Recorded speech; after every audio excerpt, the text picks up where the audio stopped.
ಓ ಅಪ್ಪಾಜಿ ಶಿಷ್ಯ ಅಂದಾನೆ ನನ್ ಮಗ ಪಕ್ಕ ಬೀಜ ಹೊಡ್ಸ್ಕೊಂತಾನೆ. ನನ್ ಬ್ಯಾಕ್ ಗ್ರೌಂಡ್ ಬಗ್ಗೆ ಗೊತ್ತಿಲ್ಲ, ನನ್ನ ಹತ್ರ ಮಾತಾಡೋ. ಏ ಮಗ ಒಂದ್ 5,000 ರೂಪಾಯಿ ಅಂಡ ಮಾಡಿಸ್ಕೊಡ್ತ ಕಣ. ನಾನ್ ಯಾಕೋ ಕಟ್ಕೊಂಡ್ ಕೊಡ್ಲಿ ಅಣ್ಣ ಈ ಕಾರ್ ಯಾರ್ದಣ? ನಂದೇ. ಮತ್ತೆ ರೆಡಿ ಮಾಡ್ಸಲ್ಲ ಇಲ್ಲ ಅವಡೆ. ನಾನ್ ಯಾರು ಅಂತ ಗೊತ್ತೇನಲ್ಲಿ ಶಿಷ್ಯ. ನಿಮ್ ಬಗ್ಗೆ ತುಂಬಾ ಚೆನ್ನಾಗ್ ಗೊತ್ತಣ. ನೀವು ದುಡ್ಡಿದ್ರು ದುಡ್ಡು ಬಿಚ್ಚಾರಲ್ಲ ಅವಡೆ. ನಮ್ಮಂಗ್ ಕರೆಕ್ಟ್ ಆಗಿ ಮಾತಾಡಲಿ. ನಿನ್ನಮ್ಮ ನೀನ್ ಹೆಂಗ್ ಮಾತಾಡ್ತೀಯ ನಾನು ಹಂಗೆ ಮಾತಾಡ್ತೀನಿ ಹೇಳಲಿ.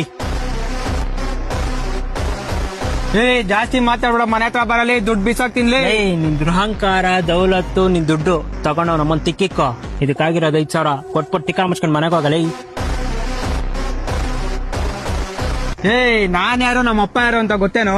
ಯಾಕಣ ನಿಮ್ಮ ಅಪ್ಪ ಯಾರು ಅಂತ ನಿಂಗೆ ಗೊತ್ತಿಲ್ವಾ? ಇರಲೇ ಅಣ್ಣ, ಮೈ ತುಂಬಾ ಚಿನ್ನ ಹಾಕೊಂಡಿದ್ಯಾ, ತಿಂದಂತ ಮನುಷ್ಯ ಅನ್ಕೊಂಡೆ. ನಾವ್ ನಮ್ಮನ್ ತಗಡು ತರ ಬುದ್ಧಿ ತೋರಿಸ್ತಿದ್ಯಲ್ಲ. ಕರೆಕ್ಟ್ ಆಗಿ ಬಂದಿತ್ತಾವ್ ಮಾತಾಡೋದ್ ಕಲಿ. ನಿನ್ಗೂ ಬೆಲೆ ಕೊಡ್ತೀವಿ, ನಿಮ್ಮ ಅಪ್ಪಂಗೂ ಬೆಲೆ ಕೊಡ್ತೀವಿ. ನೀನ್ ಕರೆಕ್ಟ್ ಆಗಿ ಮಾತಾಡಿಲ್ಲ ಅಂದ್ರೆ ನಿನ್ಗೂ ಕೊಡಲ್ಲ, ನಿಮ್ಮ ಅಪ್ಪಂಗೂ ಕೊಡಲ್ಲ. ಕಿತ್ಕೊಳಾಗಿದೆ ಕಿತ್ಕ ಹೋಗಲೇ.